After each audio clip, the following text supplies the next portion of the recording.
દેવભૂમિ દ્વારકા જિલ્લામાં બાળકોનું ભવિષ્ય અંધકારમય બન્યું છે। 1500 જેટલા શિક્ષકોની ઘટ હોવાથી બાળકોના અભ્યાસ પર ગંભીર અસર થઈ રહી છે। દેવભૂમિ દ્વારકા જિલ્લામાં 3150 શિક્ષકોના મહેકમ સામે માત્ર 1600 શિક્ષક છે અને જ્યારે કે 1530 જેટલા શિક્ષકોની જગ્યા હજુ પણ ખાલી છે। આ ખાલી જગ્યાઓ વહેલી તકે ભરવા એનએસયુઆઈના કાર્યકર્તાઓએ જિલ્લા વિકાસ અધિકારીને આવેદનપત્ર પાઠવ્યું અને રજૂઆત કરવાની પણ વાત કરી છે। सरकार शिक्षकों पासेथी शिक्षण सिवाय अन्य कोई काम न करावे जेथी शिक्षको बाळकोना अभ्यास पर पूरतुं ध्यान आपी शके तेवी पण मांग छे। 3150 મહેકમ મંજૂર છે, એની સામે 1300 શિક્ષકોની ઘટ છે। એમાંય 250 શિક્ષકો તો જિલ્લા ફેરબદલી માગી અને તૈયાર બેઠા છે, એટલે એ તો ગમે ત્યારે વયા જાય। એટલે 1550 જેટલા શિક્ષકોની ઘટ છે દેવભૂમિ દ્વારકા જિલ્લાની અંદર। 3150 શિક્ષકની સામે 1550 શિક્ષકોની ઘટ હોય, જે 1600 શિક્ષકો છે એમાંથી 800 શિક્ષકોને શિક્ષણ સિવાયનું અન્ય કામ સતત કરવું પડતું હોય, તો તમે 3150ની સામે માત્ર 800 શિક્ષકો જ ભણાવે તો એમાં કેવી રીતે ભણે ગુજરાત? ભાભરમાં બોરેઠાથી દેવ જતા રસ્તાની હાલત બિસ્માર બની છે અને ગામથી રાધનપુરના દેવગામ જતા કાચા રસ્તામાં વરસાદી પાણી ભરાતા કાદવ કીચડનું રાજ છે। લોકો મુશ્કેલીનો સામનો કરી રહ્યા છે। વર્ષો જૂની સમસ્યા હોવા છતાં પાકા રસ્તાનું નિર્માણ ન થતા સ્થાનિકો ભારે હાલાકી ભોગવી રહ્યા છે। ગ્રામજનો સતત પાકા રસ્તાની માંગ કરી રહ્યા છે અને તંત્ર દ્વારા તાત્કાલિક પગલાં નહીં ભરાય તો આંદોલનની ચીમકી આપી છે। ઘણા સમયથી રસ્તાની તકલીફ છે। અમારા વસવાટ કરતા ઘર અંદર 15-20 છે, એમને આવવા જવાની તકલીફ, કોઈ માદું પડે તો એમ્બ્યુલન્સ તો નથી આવતી પણ લઈને ગામમાં કહી દે આપું। અમારા ટ્રેક્ટર ફસાઈ જાય ગારાની અંદર, એક ટ્રેક્ટરનું તો એન્જિન ફેલ થઈ ગયું છે। આવા છેલ્લા ઘણા સમયથી અમે બેઠી રહેલા છીએ। અમે ઇન્ડિયામાં છીએ કે પાકિસ્તાનમાં છીએ જ ખબર નહીં પડતી।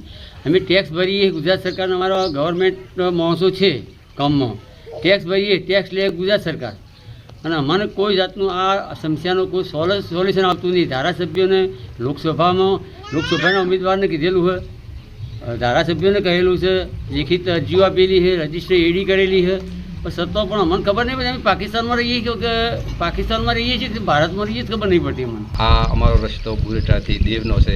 આ રસ્તામાં કાદવ છે, ચોમાસામાં બિલકુલ ચાલે એવું જ રહેતું નથી અને આવવા જવા માટે તકલીફ છે। ખેડૂતોને ટ્રેક્ટર લઈને જવું હોય તો જતા નથી, જઈ શકાય એવું નથી અને બાળકોને ભણવા જવાની ઘણી તકલીફ પડે છે। એટલે સત્વરે આ રસ્તો સારો થઈ જાય એવી અમે માંગ કરીએ છીએ। સમદારા ગામમાં મેશ્વો નદી પરનો કોઝવે તૂટી પડતા ભારે હાલાકી પડી રહી છે। 2 તાલુકાને જોડતો કોઝવે તૂટી પડતા હજારો વાહન ચાલકોને મુશ્કેલીનો સામનો કરવાનો વારો આવ્યો છે। ત્યારે સ્થાનિકો તો એવો આરોપ લગાવી રહ્યા છે કે કોઝવે પરથી બેરોકટોક માટી ખનનના ડમ્પર ચાલતા હોવાથી કોઝવે જર્જરિત થઈ ગયો છે અને જેની તંત્રને રજૂઆત કરી હોવા છતાં પણ કોઈ જ કાર્યવાહી નથી કરાઈ। આ 500 માણસ છે ને આવન જાય નોકરીવાળા એ બધા ઘેર બેસી ગયા, બરાબર। અત્યારે એમને જાય તો જવાય નહીં ને નવાય નહીં। આ પરિસ્થિતિમાં બાઇક લઈને નીકળે જ નહીં ને। આ મેશ્વો નદી પર જે બ્રિજ છે એ બહુ નાનો હોવાથી આજુબાજુના ગામડાવાળાને આવવા જવાની બહુ તકલીફ પડે છે। પ્લસ અમારા ગામનો સીમાડો નદીની પેલી બાજુ આવે છે, એટલે આવવા જવામાં ભેંસો અને માણસોને બહુ તકલીફ પડે છે। જ્યારે નદીમાં પાણી આવે ત્યારે ઘણીવાર નદીમાં પાણી આવવાથી ભેંસોનું પણ મૃત્યુ થાય છે અને આવતા વર્ષે મારી ખુદની 2 ભેંસો મરી ગઈ હતી। સાદરા ભવનપુરા ડુબાવ કોઝવે છે, જે દર વર્ષે ચોમાસામાં ભારે વરસાદના લીધે ડુબાવમાં જાય છે। આ વખતે પણ જે વધારે વરસાદ થયો એના લીધે નદીમાં વધારે પડતા પાણીના પ્રવાહના લીધે સદર કોઝવે પરથી પાણી જતાં એ થોડો એપ્રોચનો ભાગ થોડો બેસી ગયો છે। એનો વરસાદ ઓછો થયાથી અને તાત્કાલિક સમારકામ કરી અને નાના વાહનો માટે ખુલ્લો કરવામાં આવશે।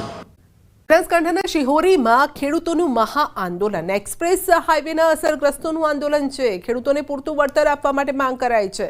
દુગાવાડા હનુમાન મંદિરે ખેડૂતો એકત્રિત થયા। શિહોરી મામલતદારને આવેદનપત્ર પણ આપવામાં આવશે। તો દુગાવાડા હનુમાન મંદિરે મોટી સંખ્યામાં ખેડૂતો એકત્રિત થયા હતા। શિહોરી મામલતદારને આવેદનપત્ર આપવા માટે આ મહા આંદોલન છેડાયું છે। તો ખેડૂતો મહાઆંદોલનના માર્ગે છે. વળતરને લઈને મામલો હજુ ગૂંચમાં છે. અસરગ્રસ્તોને હજુ પણ વળતર નથી ચૂકવાયું, જેને લઈને તેઓ હવે આંદોલનના માર્ગે છે. ભવનાથ મંદિરમાં આજથી વહીવટદારનું શાસન આવ્યું છે. પ્રાંત અધિકારી ચરણસિંહ ગોહિલે ભવનાથ મહાદેવ મંદિરમાં દર્શન કરી ચાર્જ સંભાળ્યો. પવિત્ર શ્રાવણ માસ ચાલુ હોય છે અને ત્યારે ભાવિકોની સુવિધાને પ્રાથમિકતા અપાશે. મંદિર પરિસરમાં સ્વચ્છતાને પ્રાધાન્ય આપી સમગ્ર મંદિર પરિસરમાં સફાઈ કરાવાઈ છે. તો વહીવટીતંત્ર દ્વારા સાંજે મહાઆરતીનું આયોજન અને મહાઆરતી બાદ ઇન્વેન્ટરીની પ્રક્રિયા હાથ ધરાશે. પ્રાંત અધિકારી ચરણસિંહ ગોહિલ એ સમગ્ર મંદિર પરિસરમાં નિરીક્ષણ કરી જરૂરી સૂચનાઓ આપી. મંદિરમાં આજે સાંજે જે વહીવટીતંત્ર વહીવટદાર પ્રશાસન છે એમના દ્વારા સાંજે એક મહાઆરતીનું આયોજન અમે કર્યું છે.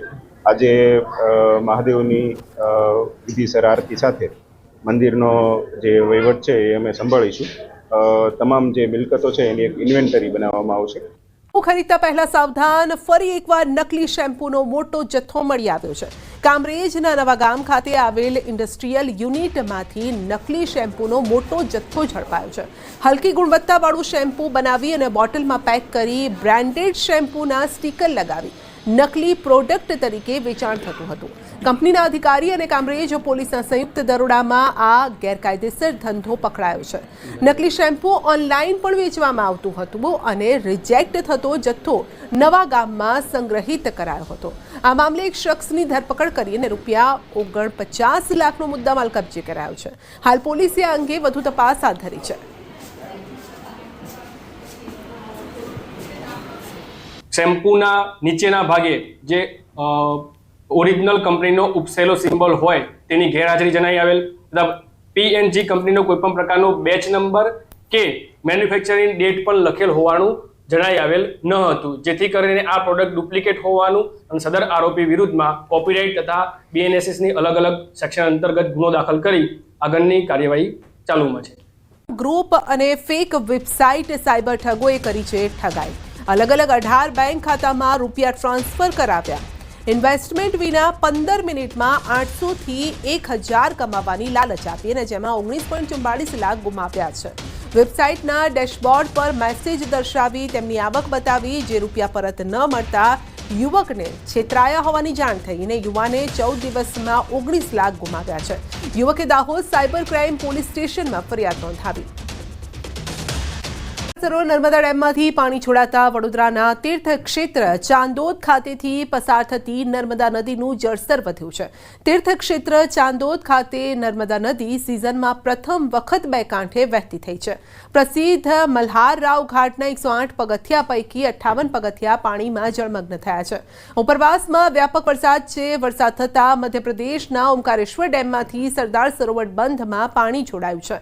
નર્મદા બંધમાંથી ગતરોજ 1.37 લાખ ક્યુસેક પાણી છોડાયું હતું અને જેમાં આજે વધારો કરી ક્રમશઃ 2.50 લાખ ક્યુસેક પાણી છોડાયું છે. છોડાયેલા પાણીના પરિણામે તીર્થ ક્ષેત્ર ચાંદોદ ખાતે નર્મદા નદીનું જળસ્તર હજુ પણ વધવાની શક્યતા છે. કાંઠા કિનારાના કરનાળી, ચાંદોદ, નંદેરિયા, ભીમપુરા જેવા ગામોને એલર્ટ કરાયા છે. નદી કિનારે અવરજવર નહીં કરવા તંત્રે ખાસ સૂચના આપી છે. કાંઠા કિનારાના ગામો માટે જીવાદોરી સમાન નર્મદા નદી ચાંદોદ ખાતે સિઝનમાં પ્રથમવાર બે કાંઠે વહેતી થઈ છે. તો પંથકવાસીઓમાં પણ આનંદ છે. ડેમના 15 દરવાજા ખોલાયા છે. નર્મદા ડેમની સપાટી 133.26 મીટરે પહોંચી છે અને 3.86 લાખ ક્યુસેક પાણી નદીમાં છોડાયું છે. 15 દરવાજા 3.80 મીટર ખોલવામાં આવ્યા છે અને દર કલાકે ડેમની સપાટીમાં 7 સેન્ટીમીટરનો વધારો થઈ રહ્યો છે. નર્મદા ડેમ વોર્નિંગ સ્ટેજ પર આવી ગયો છે અને કાંઠા વિસ્તારોને ખાસ એલર્ટ કરાયા છે. વધુ અપડેટ મેળવીશું સંવાદદાતા દીપક પાસેથી. જી દીપક, નર્મદા ડેમના 15 દરવાજા ખોલાયા, કોને કોને એલર્ટ કરાયા છે, ખાસ શું સાવચેતી રાખવાની છે? બિલકુલ સંધ્યા, ખાસ વાત કરીએ તો છેલ્લા 2 દિવસથી નર્મદા ડેમના ઉપરવાસમાંથી જે લાખો ક્યુસેક પાણી આવી રહ્યું છે, જેને લઈ નર્મદા ડેમની સપાટીમાં ઉતરતો વધારો નોંધાઈ રહ્યો છે.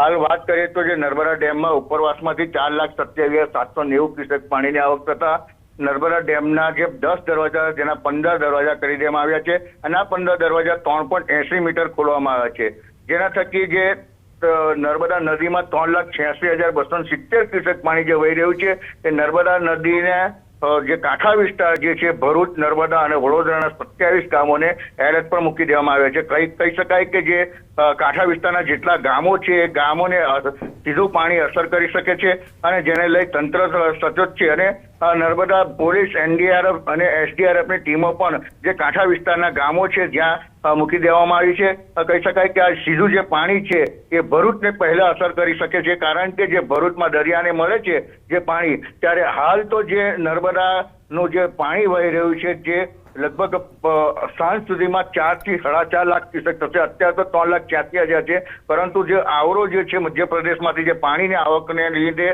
નર્મદા ડેમની સપાટી પણ ઉત્તર વધી રહી છે. કહી શકાય કે જે હાલની નર્મદા ડેમની સપાટી 133 મીટરને પાર થઈ ચૂકી છે, ત્યારે હજુ પણ જે દર કલાકે 7 થી 8 સેન્ટીમીટરનો વધારો નોંધાઈ રહ્યો છે.